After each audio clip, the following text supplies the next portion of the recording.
ইতিপূর্বে আমরা একটা মিডিয়াম লেভেলের ভূমিকম্পের সম্মুখীন হয়েছি, আর খুব শীঘ্রই আরেকটা মারাত্মক লেভেলের একটা ভয়ঙ্করতম ভূমিকম্পের সম্মুখীন আমরা হতে যাচ্ছি। আসলে এই ভূমিকম্পগুলো কেন হয় আমরা ইসলাম এবং বিজ্ঞান থেকে জানার চেষ্টা করব ইনশাআল্লাহ তাআলা। বিজ্ঞানীরা বর্তমানে বলতেছেন যে এই ভূমিকম্পগুলো হচ্ছে আসসালামু আলাইকুম ওয়া রাহমাতুল্লাহি ওয়া বারাকাতুহু ইন্নাল হামদালিল্লাহ নাহমাদুহু ওয়া নুসাল্লি আলা রাসূলিহিল কারীম আম্মা বা'দ ফাআউযু বিল্লাহি মিনাশ শাইতানির রাজীম বিসমিল্লাহির রহমানির রহিম ইয়া আইয়ুহান নাসু ইত্তাকু রাব্বাকুম ইন্না যালজালাতাস সাআতি শাইউন আযীম সাদাকাল্লাহুল আযীম। প্রিয় দিনী ভাই ও বোনেরা, আশা করি সকলে ভালো আছেন। এই ভূমিকম্পটা কেন হয় এটা জানার জন্য প্রথমে আমাদেরকে পৃথিবীর গঠন সম্পর্কে জানতে হবে।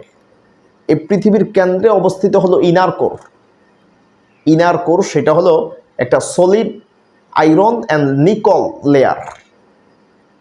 তারপরে হলো আউটার কোর, সেটা হলো liquid iron and nickel layer, মানে গলিত লোহা এবং নিকেলের তৈরি একটা স্তর। তারপর হলো মেন্টল, শিলার স্তর, তার রক লেয়ার। তার উপরে হলো আমাদের এই ক্রাস্ট, আমাদের এই জমিন যেটা আল্লাহ বিছিয়ে দিয়েছেন। এই ক্রাস্টগুলো একটানা বিছানো কোনো জমিন নয়। এই ক্রাস্টগুলো আবার অনেকগুলো টেকটনিক প্লেটে বিভক্ত। পৃথিবীতে মোট 7টা বড় বড় টেকটনিক প্লেট আছে, আর ছোট ছোট অনেকগুলো টেকটনিক প্লেট আছে। বিজ্ঞানীরা বলে এখানে 3 ভাবে ভূমিকম্প হয়ে থাকে মেইনলি। এই টেকটনিক প্লেট যখন একটা আরেকটার সাথে ধাক্কা খায়, এই টেকটনিক প্লেটগুলো মেন্টলের উপরের অংশে অবস্থিত। মেন্টলের উপরের অংশটা হলো জেলির মতো, যেটা একেবারে লিকুইডও না আবার একেবারে হার্ড শক্তও নয়। জেলির মতো ওই জিনিসটার উপর, এই পদার্থের উপর আল্লাহ আমাদের এই ক্রাস্টের এই টেকটনিক প্লেটগুলো খুব আলতোভাবে বসিয়ে দিয়েছেন, যাতে মানুষরা খুব স্মুথলি দুনিয়াতে থাকতে পারে, রিল্যাক্সে থাকতে পারে। ওই জেলির মতো পদার্থের উপর এই টেকটনিক প্লেটগুলো আস্তে আস্তে নড়ে। কেমন আস্তে? আমাদের নখ যেই ধীর গতিতে বৃদ্ধি পায় তার চেয়েও ধীরে ধীরে ওই টেকটনিক প্লেটগুলো নড়ে। ঠিক অনেক বছর পর যখন একটা আরেকটার সাথে ধাক্কা খায়, তখন ওই 2 টেকটনিক প্লেটের ভিতরে এক ভয়ঙ্করতম ভূমিকম্প তৈরি হয়। অথবা একটা টেকটনিক প্লেট আরেকটা থেকে যখন বিচ্ছিন্ন হয়ে যায়, তখনও ভূমিকম্প তৈরি হয়। আবার যখন একটা আরেকটার পাশ দিয়ে ঘষা খেয়ে চলে যায়, তখন ওই 2 টেকটনিক প্লেটে ভূমিকম্প তৈরি হয়। প্রিয় বন্ধুরা, এটা বিজ্ঞান সম্বন্ধে একটা বাস্তব ঘটনা, এটা বাস্তব। আমরা ছোটকালে শুনেছি এক ফেরেশতার হাতে পৃথিবী, সে এই হাত থেকে ওই হাত বদল করলে তখন নাকি ভূমিকম্প হয়। এটা বাস্তব নয়। এর কারণ সৌদি ভূমিকম্প হলে বাংলাদেশে হয় না, আবার জাপানে হলে ইন্ডিয়ায় হয় না। এর কারণ কি? যদি ফেরেশতার হাত বদলেই ভূমিকম্প হতো, তাহলে তো গোটা পৃথিবীটা একসাথে ভূমিকম্প হওয়ার কথা। এর মানে টেকটনিক প্লেট, যেই টেকটনিক প্লেটে বাড়ি খায়, ওই টেকটনিক প্লেটের উপর যেই রাষ্ট্রগুলো অবস্থিত, ঠিক ওই দেশগুলোই ভূমিকম্পটা টের পায়। প্রিয় ভাইয়েরা, এটা হলো বিজ্ঞান আমাদেরকে জানাচ্ছে যে এইভাবে ভূমিকম্পটা ঘটে থাকে। আসলে ইসলাম কি বলে? এই ভূমিকম্প কেন হয় জমিনে? আমরা কি তা জানি? আল্লাহ বলেন, জহরুল ফাসাদ ফিল বাররি ওয়াল বাহর বিমা কাসাবাত আইদিন নাস। এই জমিনে, স্থলে আর জলে যাই কিছু গড়ে অকল্যাণ থেকে, সবকিছু তোমাদের এই হাতের কামাই। আল্লাহু আকবার। আর সবচেয়ে ভয়ঙ্করতম ব্যাপারটা হলো, এই ভূমিকম্পটা হলো কিয়ামতের একটা আলামত। বিশ্বনবী বলেন, ওয়ালা তাকুমুস সাআ হাত্তা তাকসুরুজ জালাজিল। যতক্ষণ না পর্যন্ত এই জমিনে ভূমিকম্প বৃদ্ধি না পাবে, ততক্ষণ পর্যন্ত কিয়ামত হবে না। আল্লাহু আকবার। অতএব এই ভূমিকম্প এখন বেড়ে যাচ্ছে, বৃদ্ধি পাচ্ছে, এগুলো কিয়ামতের একটা ভয়ঙ্করতম আলামত। আর ভূমিকম্প যত বৃদ্ধি পায়, 24 ঘন্টার যে দিনের ডিউরেশনটা আছে, এই দিন কমে যায়।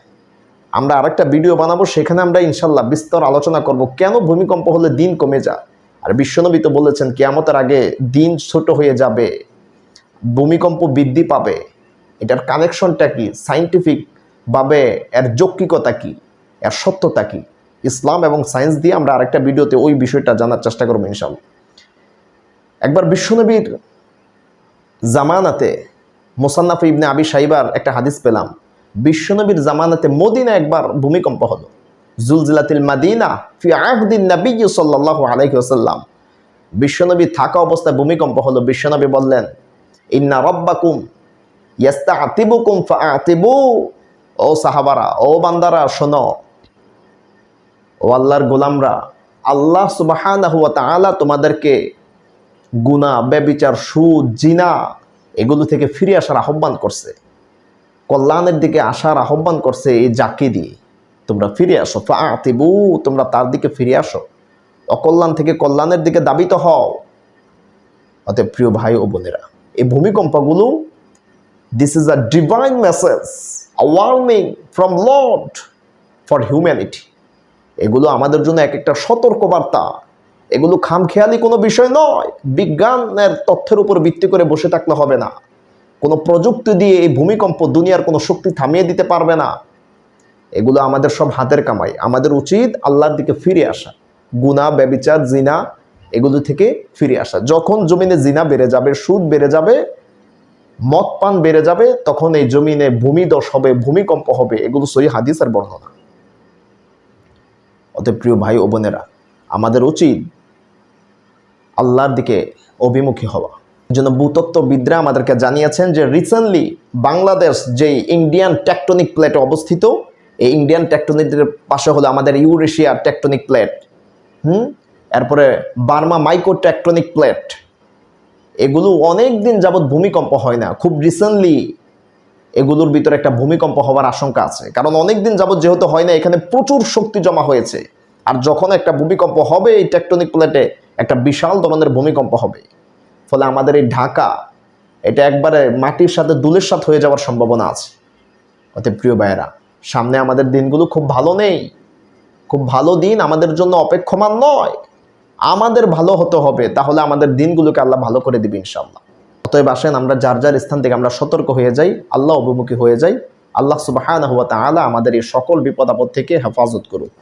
আর সবচেয়ে আসল কথা হলো, বিপদ আপদ দূর হয় আমল, আখলাক, দোয়া এবং সৎকার মাধ্যমে। আমরা এই আমলগুলো বেশি বেশি করতে পারি, আল্লাহর কাছে দোয়া করতে পারি, দান সদকা করতে পারি। আল্লাহ সুবহানাহু ওয়া তাআলা আমাদেরকে এই বিপদ থেকে রক্ষা করুক। আমিন।